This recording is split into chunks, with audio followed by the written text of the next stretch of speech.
Hello. So let's try to understand how we could compute the arc length of a differential function in a closed interval.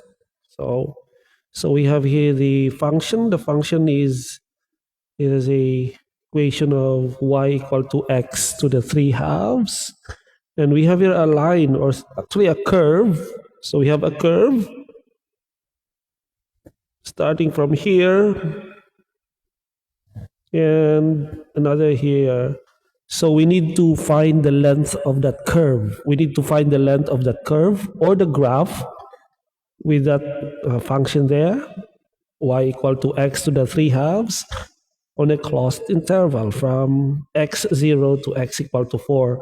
So this is actually here, it's actually x equal to 0, and here is actually x equal to 4. So we need to find the length of that yellow line from 0 to 4. So what do you think is the length of this? No? Which is actually from 0 to 4. So it's really specified that we will only determine the length from x equal to 0 to x equal to 4. And remember, this is not a straight line, it's a curve. So it's a graph of a curve.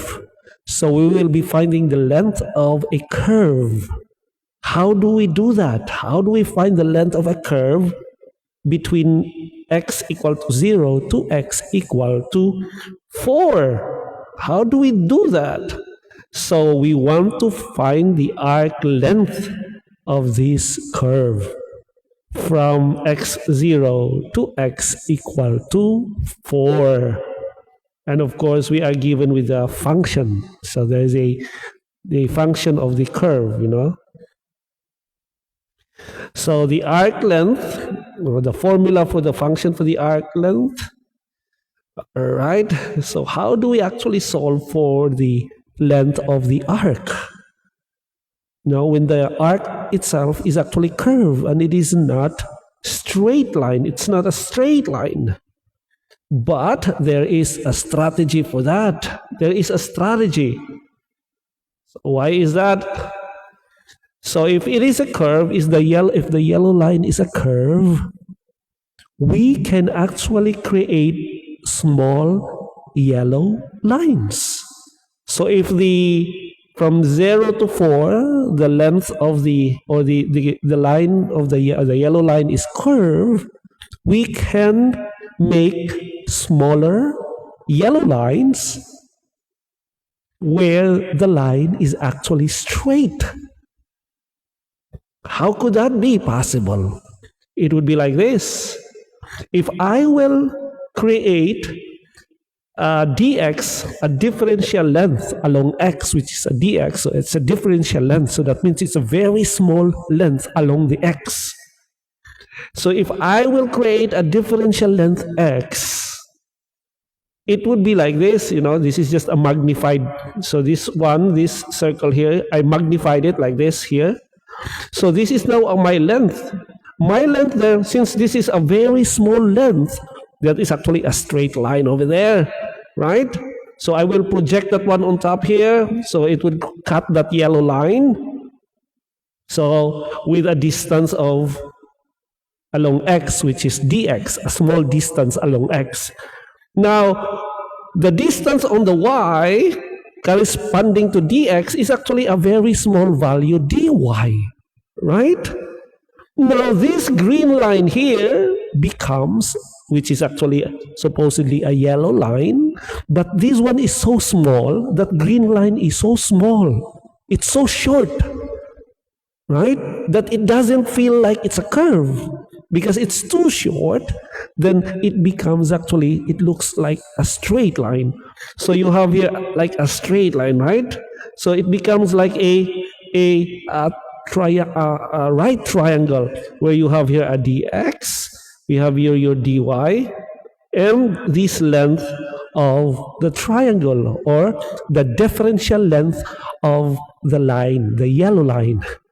If I can compute this differential length, if I can compute this L, this very small L, if I can only compute for this very small L, And then what I will do is I will add so many small l's.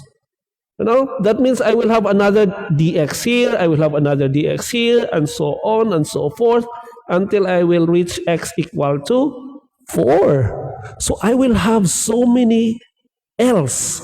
I will have so many of these small lines that looks like straight line. But actually, those are just differential lengths. So I will add differential lengths from 0, x equal to 0, to x equal to 4.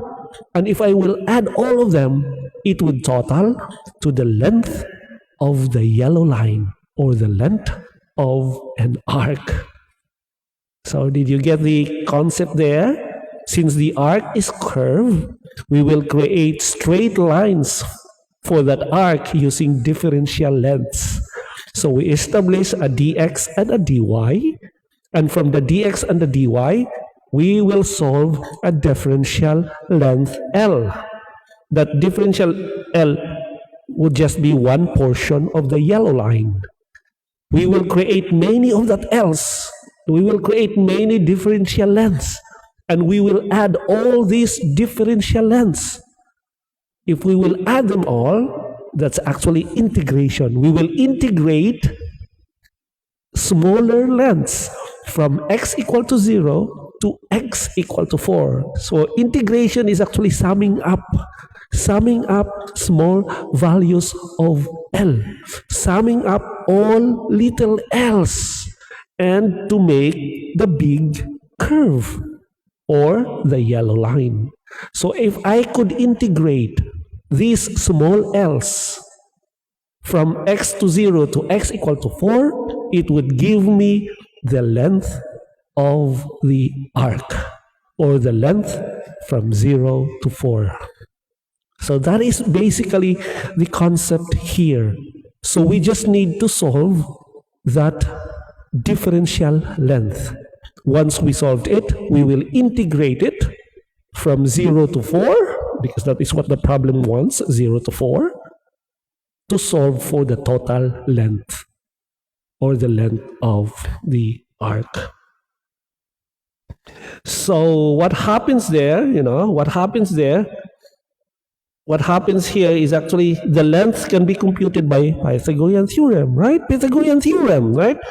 Dx squared plus dy squared is equal to the square root of L squared. So we can compute for L using the Pythagorean theorem, right? So the prayer is like this one, right? Dx squared plus dy squared, and you take the square root, that is actually the differential L, or the length, right? And of course, we know we could actually solve for dy. So because we are actually given with the equation of the curve, we can actually solve for the dy dx, which is this one. We simply solve for the dy dx there, and that would be the problem for the curve.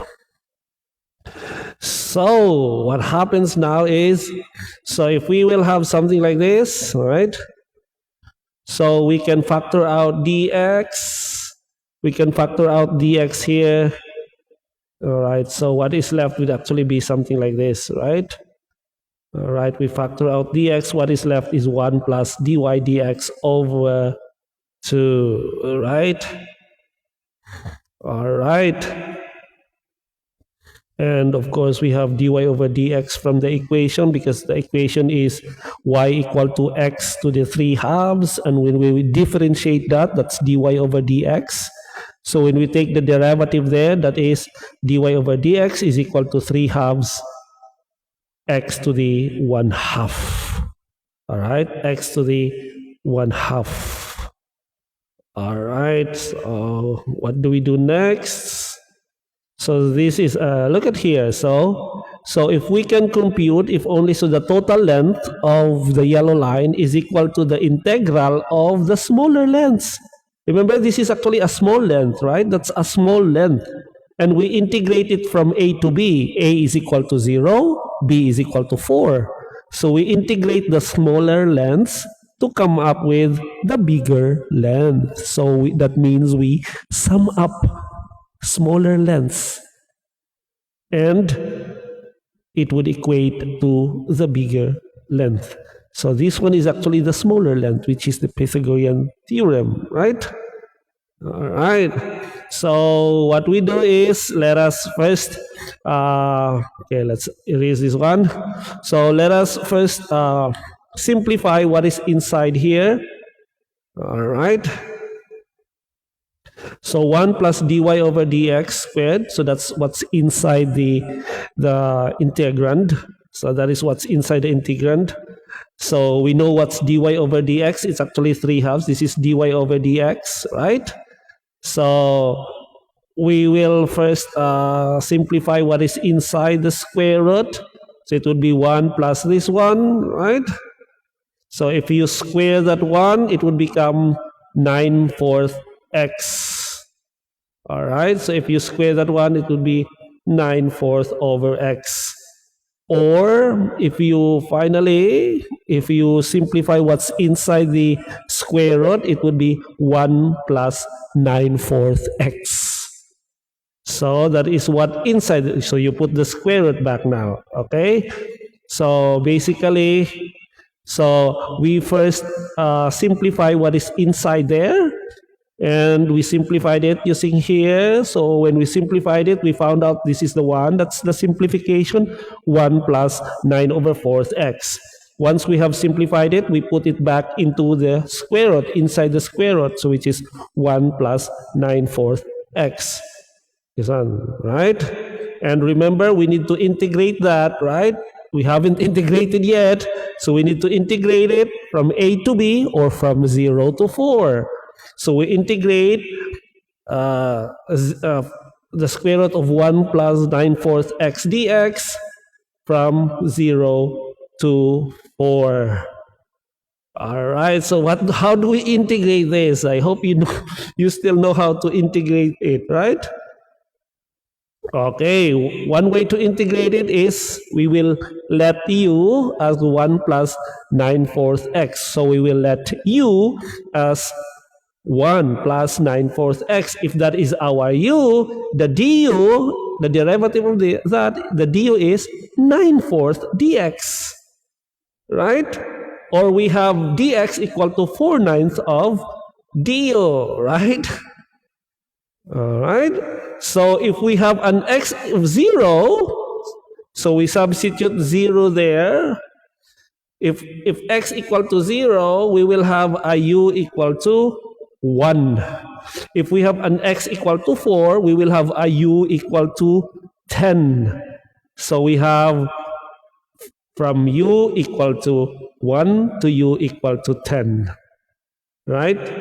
U du. All right. So we substituted the limits from 4 to 10 with the values of u, right? And it would be u equal to 1 to u equal to 10.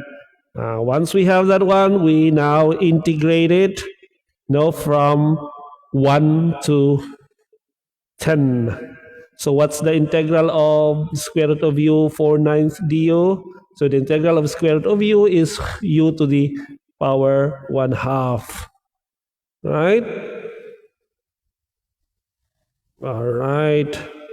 So eventually, and then you need to substitute, of course, the limits from 1 to 10. And then finally, you'll have a value there of, all right, the final answer would look like this one, all right? Right. That is the value of the integral. No? And this is actually the exact length of the curve from 0 to 4. So that is the length of the curve or the yellow line from x equal to 0 to x equal to 4. So this answer here. But if you want to have the exact answer, you can use your calculator and compute for the exact answer. And I think the exact answer is about 9.07 or something like this. 9.07 units.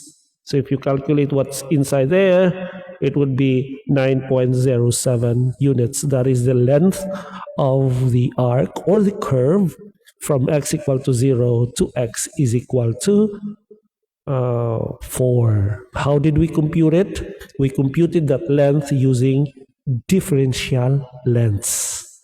So we integrated smaller lengths, we compute a small length, and then we add all those small lengths.